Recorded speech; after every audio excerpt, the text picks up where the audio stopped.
Have you ever looked back on a moment so vivid, so raw, that it feels like time itself refuses to move on? That's what happens every time I think about Charlie Miller, my best friend, my brother in all but blood, the man who shared every mile of the dusty trails with me. We weren't just cowhands. We were wanderers chasing sunsets, laughter, and the kind of freedom only the open plains could offer. But some memories don't fade, they haunt. The night it all ended still echoes in my mind. The flicker of lanterns, the sound of fiddle playing somewhere behind the crowd, and the gunshot that split the silence like a cruel joke from fate. I never knew that one final journey through Copper Creek would change everything. Not just my life, but the truth I thought I knew about family, loyalty, and loss. Because sometimes the person you give your life for was already part of it in ways you never imagined. So sit back, listen close, and if stories like this touch your heart, leave a like and subscribe, because this one comes straight from the soul. I still remember the first time I met Charlie Miller. It was one of those blazing afternoons when the sun felt like it was trying to burn through your hat, and the air smelled of dust and horse sweat. He wasn't much of a talker back then, just a young drifter with a crooked smile and a guitar strapped to his saddle. But there was something in his eyes, a quiet fire that told me he'd seen more of life than most men twice his age. We started working together the very next week, driving cattle across the southern plains. Endless fields that looked like the world had no end. Charlie had a way of making those long rides feel lighter. He'd hum old songs while we rode, songs that made even the toughest men stare at the horizon and forget their pain for a while. He said music was the only thing that ever kept him company before he met me. At night, when the stars covered the sky like silver dust, we'd sit by the fire, swapping stories. I'd tell him about the ranch my father built, and he'd laugh, saying one day he'd see it for himself. Sometimes I think he was already looking for something he couldn't name, something more than the road, more than the pay, more than the miles behind us. Charlie wasn't just good with a guitar. He was the kind of man everyone trusted without knowing why. When a horse got spooked or a storm rolled in, he'd take charge like it was second nature. Maybe that's why I never saw him as just a worker. He was a brother long before I even realized it. We rode through dust storms, droughts, and nights so cold we could see our breath freeze midair. Yet through it all, Charlie never complained. He'd just flash that easy grin and say, "Ain't no road too long when you got someone riding beside you." Funny how I never understood the weight of those words until much later. But if there's one thing I've learned about the open road, it's that peace never lasts forever. And as we rode toward our next big job, something in the wind felt different. A whisper that change was coming, whether we were ready or not. The years rolled by like the wheels of a wagon on a never-ending trail. Charlie and I became legends of the road. Men who could drive a herd through rain, dust, or hell itself and still find time to laugh under a crimson sky. We crossed ghost towns and riverbeds that shimmered under the moonlight, always chasing work, always moving. Every sunrise felt like a promise. Every sunset, a quiet prayer whispered to the land that fed us. There's something sacred about those endless highways. The rhythm of hooves, the creak of leather, the smell of smoke clinging to your coat. It becomes part of your blood. Charlie would play his guitar by the fire, his voice carrying through the night like a hymn to the forgotten. Sometimes I'd wake up just to listen. He wasn't just singing words. He was pouring out his soul, like he knew it might be his last song. We became brothers without saying it. When I got fever out in Dry Valley, Charlie rode 40 miles to a thunderstorm to bring back a doctor. Said he couldn't stand the thought of finishing the road alone. I never forgot that. It wasn't loyalty. It was something deeper, something born of miles shared and pain endured together. But even as we laughed and lived like kings of the prairie, I could sense something restless in him. There were nights when he'd stare into the fire too long, his fingers trembling over the strings of his guitar. I once asked him what was wrong, and he just smiled and said, "Some songs, Jake, they don't belong to the man who sings them." I didn't understand then. I do now. We rode into every town like ghosts with purpose. Men who didn't belong anywhere, but somehow belonged everywhere. Folks would greet us, offer whiskey, stories, and songs. We were part of their legends for a night, then gone by dawn. That's the thing about the road. It gives you everything, except a place to stay. Still, I never imagined it could take everything, too. Because somewhere out there, beyond those flat horizons and burning skies, fate was waiting, and it had Charlie's name written all over it. We were heading west that spring, the sky painted in streaks of gold and ash, the kind of light that makes everything look like a farewell. The herd was restless, and so were we. I remember Charlie riding a few yards ahead, humming low, his hat tilted down as if hiding from the wind. There was something about his silence that day, a heaviness I couldn't name, a calm that felt too quiet, too final. We passed through a town called Copper Creek, small enough to miss if you blinked. Dusty streets, a wooden chapel, and a saloon that looked older than time. Folks there had eyes that told stories they'd never say out loud. Charlie seemed to know the place, or maybe the place knew him. I saw the way people looked when we walked in, not with welcome but with recognition. That night, there was a festival in town, the Feast of St. Mary, they called it. The streets glowed with lanterns, the air thick with laughter and liquor. Charlie played a few songs for the crowd, and for a while, I thought maybe all my worries were just shadows playing tricks on me. His voice rose above the noise, warm and steady, like a man who finally made peace with the road. But peace has a strange way of arriving before the storm. As the night deepened, I saw a man step out from the crowd, tall, heavy, eyes full of something sharp. He watched Charlie like a hunter watches prey. I didn't think much of it then. God knows I should have. The music kept playing, but the tension in the air was thick enough to choke on. Charlie smiled that night, brighter than I'd seen in months. He handed me his guitar and said, "Play us home, Jake." I laughed, told him I didn't know how, and he just winked, like he was saying goodbye without words. Moments later, he walked out toward the street, where the lantern light met the dark. And that's when the gunfire broke the silence. One shot, then another. The music died. The world stopped breathing. When I ran outside, I saw him lying there, my brother the road, my only family, his blood sinking into the dirt like it belonged there all along. For a moment, I couldn't move. The sound of that gunshot echoed to the canyon of my chest, louder than thunder, heavier than grief. People screamed, lanterns fell, horses neighed and pulled at their reins, but all I could see was Charlie. He lay there on the cold dirt, the life fading from his eyes like a candle swallowed by the wind. My knees gave out before I even realized I was running toward him. I pressed my hands against the wound, begging, cursing, praying, all at once. "Stay with me, damn it," I shouted, though I could barely hear my own voice over the pounding in my head. His blood was warm, soaking through my palms, painting the dust red. He looked at me then, not afraid, not angry, just tired, the kind of tired only a man with secrets could carry. The crowd circled, whispers turning into silence. No one dared to help. The shooter had vanished into the dark, swallowed by the night like a sin too heavy to face the light. I shouted for help, but all I got were stares. It was as if the whole town already knew, as if they'd been waiting for this to happen. And deep down, I knew this wasn't just a random act. Someone wanted Charlie gone. "Tell me who did this." I pleaded. His lips trembled, and for a second, I thought he'd speak.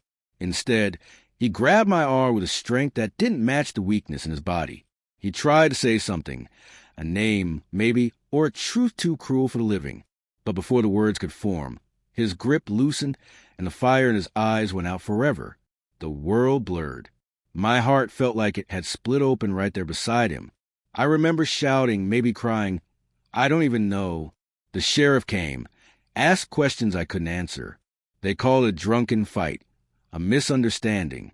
But I knew better. Charlie never picked fights. He ran from them. Whatever happened that night was written long before the first shot was fired. I stayed by his side until dawn. When the sun rose over Copper Creek, it touched his face with light, as if heaven itself was trying to take him back. I promised him then, no matter how long it took, I'd find out who pulled that trigger and why. But what I didn't know was that the truth would hurt far more than the loss itself. They buried Charlie on a hill just outside Copper Creek, under a lone oak tree that bent with the wind, like it was morning too. The sun was cruel that morning, bright, unforgiving, as if it refused to let me hide my tears. I stood there long after the others left, my boots half buried in red dust, the smell of gunpowder still clinging to the air. Every sound felt distant. The buzz of flies, the whisper of the prairie, the echo of a song that would never be sung again. The sheriff called an accident, a saloon brawl gone wrong. He spoke like he was reading lines from a script, never meeting my eyes. I knew he was lying. Everyone in town did. There was fear in their silence, a secret no one dared to touch. When I pressed him for names, he just tipped his hat and said, "Some men are better left forgotten, Jake." That's when I realized Copper Creek wasn't just hiding a killer. It was protecting one. That night, I went through Charlie's saddlebag. Inside, I found a worn notebook, a small silver locket, and papers sealed with a name I didn't recognize, Samuel D. Miller. My hands trembled as I opened the locket. Inside was a faded picture of two boys, standing by a ranch house. One of them was Charlie. The other looked a hell of a lot like me. I stared at that photograph until the candle burned out. The resemblance wasn't just a trick of light. It was blood. My heart started to pound as fragments of memories flashed through my mind. My father's missing years, the name my mother refused to speak, the strange sadness that always shadowed her eyes.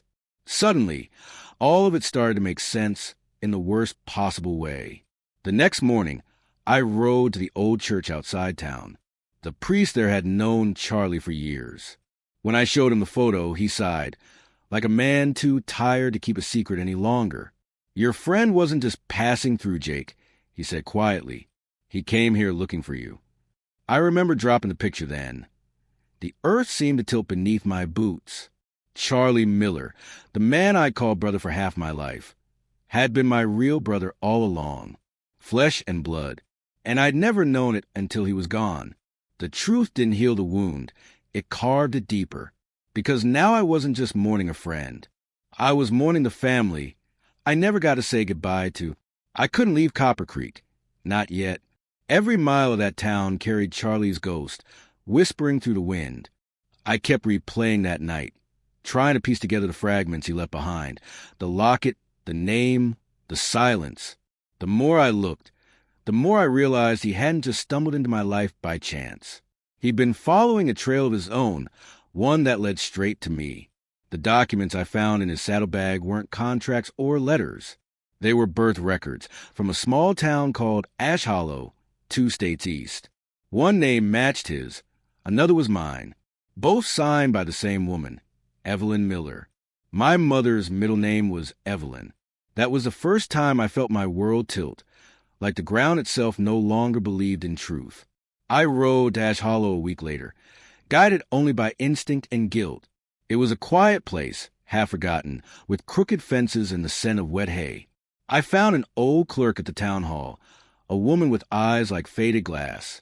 When I showed her the papers, she froze. "You're her boy," she whispered. "You and Charlie were born under the same roof." Her voice trembled. "Your father, he couldn't handle both lives." She told me the rest in broken sentences. How my father had left Evelyn with one child, then built a new life miles away. How Charlie grew up on the road, carrying the name Miller like a wound he couldn't heal. He'd spent years tracking down the man who'd abandoned them, and along the way, found me. That last journey to Copper Creek wasn't for business. It was the end of a story that began long before either of us was born. When I left Ash Hollow, the world felt colder. The field stretched out forever, the sky pressing down like a weight. I thought of every laugh, every fire we'd shared, and realized he'd known the truth all along. Maybe that's why he never told me. Maybe he wanted me to love him as a friend, not pity him as a brother. Either way, the silence he left behind screamed louder than any confession. Back in Copper Creek, I rode past the hill where he was buried. The wind carried the faintest sound, almost like strings being plucked far away. Maybe it was my imagination, or maybe Charlie was still playing somewhere out there, waiting for me to finish the song he never got to end. But something inside me knew the story wasn't over yet. Not until I faced the man who'd started it all. I left Copper Creek before the second sunrise, riding hard with the wind biting at my face. The town was shrinking behind me, but the memories refused to fade. Every hoofbeat echoed his name. Every gust of wind carried his voice. I told myself I was done. Done with the blood, the questions, the ghosts. The open road had always been my cure. But this time, it only made the wound deeper. The land stretched wide and hollow, just like my chest. I stopped in old towns, traded work for food, and slept under skies too big to care about my pain. Folks would ask if I was alone, and I'd nod, pretending it didn't sting. Sometimes, in the quiet of dawn, I'd swear I heard Charlie humming through the wind, that same tune he'd play when words weren't enough. It was like he was still there, reminding me I wasn't done yet. I tried drowning it all in whiskey one night, in a place called Redwater Junction. The bar smelled of smoke and regret. A fiddle played softly in the corner, and for a split second, I forgot how to breathe. The man playing had Charlie's hands, rough, steady, full of truth. I froze. My heart screamed it couldn't be him. But grief plays cruel tricks on the broken. When the song ended, I ran outside, half expecting to see him waiting by the horses. Only the rain was there. The days bled into weeks. I chased the horizon like it owed me peace. But the road had other plans. Everywhere I went, something pulled me back. A melody, a word, a smell that reminded me of Copper Creek. It was as if the earth itself was whispering, "Go back." But I was a coward then. Facing the truth meant admitting I'd failed him twice, once in life and once in death. I started keeping his notebook close, the one I'd found in his saddlebag. Inside were half-written lyrics, drawings of places we'd passed, and one unfinished line that haunted me. The road ends where the truth begins. I didn't know what it meant, but it followed me like a shadow. Every page felt like a map I didn't know how to read. Then one evening, as the sun dipped below the hills, I found something tucked inside the back cover, a name scribbled in red ink, Cliff Turner. I didn't know who he was, but deep down I felt it. The road was leading me straight back to Copper Creek, and whether I liked it or not, I was finally ready to listen. I'd been riding 3 days straight, chasing distance more than direction. The sky had turned gray, heavy with the promise of a storm. My horse was restless, and so was I. Somewhere along the ridge, thunder rolled. Or maybe it wasn't thunder at all. I slowed down, listening. That's when I saw him, a man in a long coat, standing by the trail like he'd been waiting for me all along. He didn't say a word at first. Just watched me with the kind of eyes that make you feel like you've already been judged.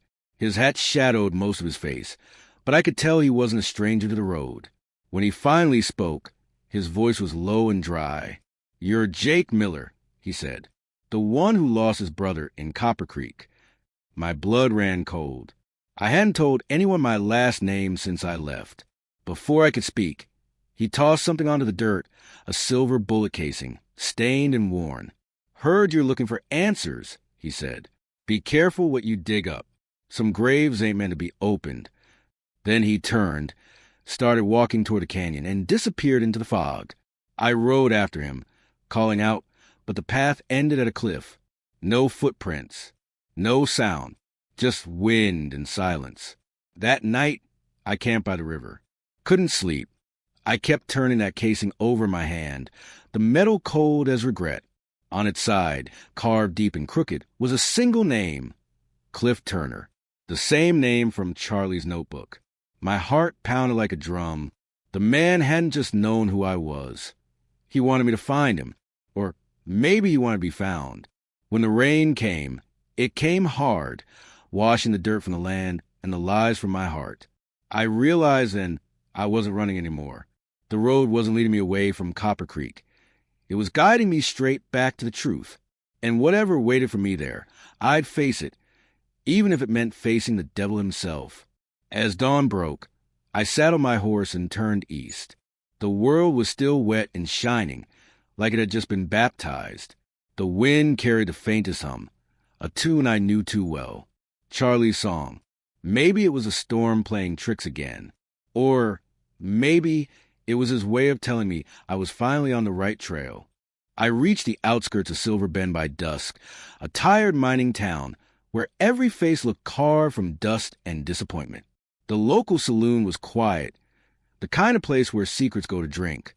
I showed the bartender the casing with Cliff Turner etched into its side. He froze for half a second before pouring another glass, his hands trembling. "You don't want to go looking for that name," he muttered. "Turners don't forget debts, especially not the Millers." My pulse kicked hard. The Millers. My family. He pointed me toward an old cabin outside town. Said it used to belong to a man named Clifford Turner Sr., a ranch foreman who'd once worked for my father. I rode there under a blood-colored sunset, the air thick with ghosts. The cabin was half collapsed, roof caving under time, but the walls still whispered stories. Inside, I found papers, payroll logs, letters, and a torn photo of my father shaking hands with a man I now recognized, Cliff Turner.